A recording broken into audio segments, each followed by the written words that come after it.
Novíssimos ou escatologia, né? Antropologia e generalidades, estudo do ser humano e generalidades, né? O estudo do fim dos tempos, a palavra oficial da igreja.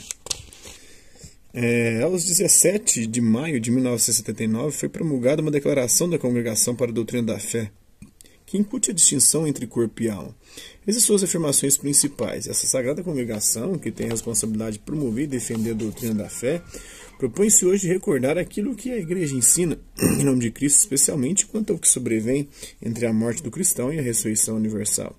A igreja crê numa ressurreição dos mortos, segundo o símbolo dos apóstolos. Segundo, a igreja entende esta ressurreição referida ao homem todo. Esta, para os eleitos, não é outra coisa senão a extensão aos homens da própria ressurreição de Cristo. Terceira, a igreja afirma a sobrevivência e a subsistência depois da morte de um elemento espiritual dotado de consciência e de vontade, de tal modo que o eu humano subsista ainda que sem corpo. Para designar esse elemento, a igreja emprega a palavra alma, consagrada pelo uso que dela fazem a Sagrada Escritura e a tradição. Sem ignorar que este termo é tomado na Bíblia em diversos sentidos, ela julga, não obstante, que não existe qualquer razão séria para o rejeitar e considera mesmo ser absolutamente indispensável um instrumento verbal para sustentar a fé dos cristãos. Quarto, a igreja exclui todas as formas de pensamento e de expressão que, se adotadas, tornariam absurdas ou ininteligíveis a sua oração, os seus ritos fúnebres e o seu culto dos mortos, realidades que, na sua substância, constituem lugares teológicos. Quinto, a igreja, em conformidade com a Sagrada Escritura, espera a gloriosa manifestação de nosso Senhor Jesus Cristo, conforme a Constituição Dei Verbo, número 14, que ela considera como distinta e diferida em relação àquela condição própria do homem imediatamente após a morte.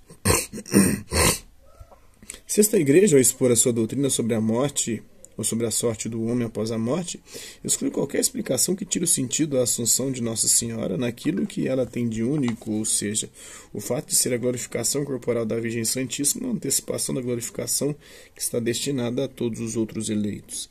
Sétima, a igreja, em adesão fiel ao Novo Testamento e à tradição, acredita na felicidade dos justos que estarão um dia com Cristo. Ao mesmo tempo, ela crê numa pena que há de castigar para sempre o pecador que for privado da visão de Deus, e ainda na repercussão dessa pena em todo o ser do mesmo pecador. E por fim, ela crê existir para os eleitos uma eventual purificação prévia à visão de Deus, a qual, no entanto, é absolutamente diversa da pena dos condenados.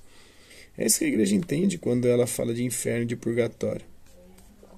Nessa declaração, chamam-nos a atenção especialmente o item terceiro, 3, afirma a separação de corpo e alma na morte e subsistência sem corpo da alma humana, elemento espiritual dotado de inteligência e de vontade, núcleo da personalidade.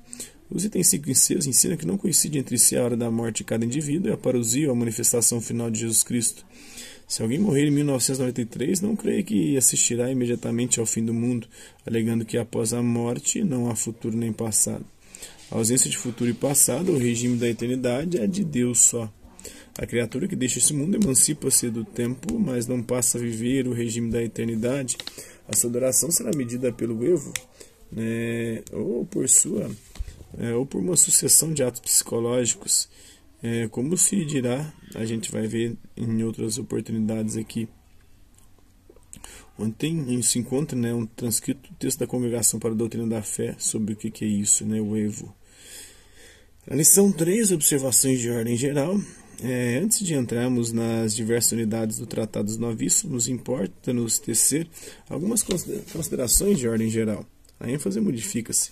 Nota-se que os antigos cristãos voltavam sua atenção especialmente para a consumação do universo ou o fim do mundo. Esperavam para breve a segunda vinda de Cristo e o juízo final. É o que se depreende das epístolas de São Paulo, onde se lê: quando o Senhor, ao sinal dado, a voz do arcanjo e ao som da trombeta divina descer do céu, então os mortos em Cristo ressuscitarão primeiro, e em seguida nós, os vivos, que estivermos lá, seremos arrebatados, com eles nas nuvens para o encontro com o Senhor nos ares, segundo 1 Tessalonicenses, capítulo 4, versículo 16 seguintes. Este texto, com suas imagens, exprime a esperança que São Paulo alimentava de ainda estar vivo quando Cristo voltasse no fim dos tempos. Os antigos cristãos ansiavam por esse evento final rezando Maranatá, ou seja, vem Senhor Jesus. ou vem Senhor, né? Em Coríntios capítulo 16, versículo 22, e Apocalipse 22, versículo 20. Vejam-se ainda os seguintes textos, né? O fim de todas as coisas está próximo. Levai, pois, uma vida de autodomínio, de sobriedade, dedicação, oração. Primeira carta de Pedro capítulo 7, capítulo 4, versículo 7.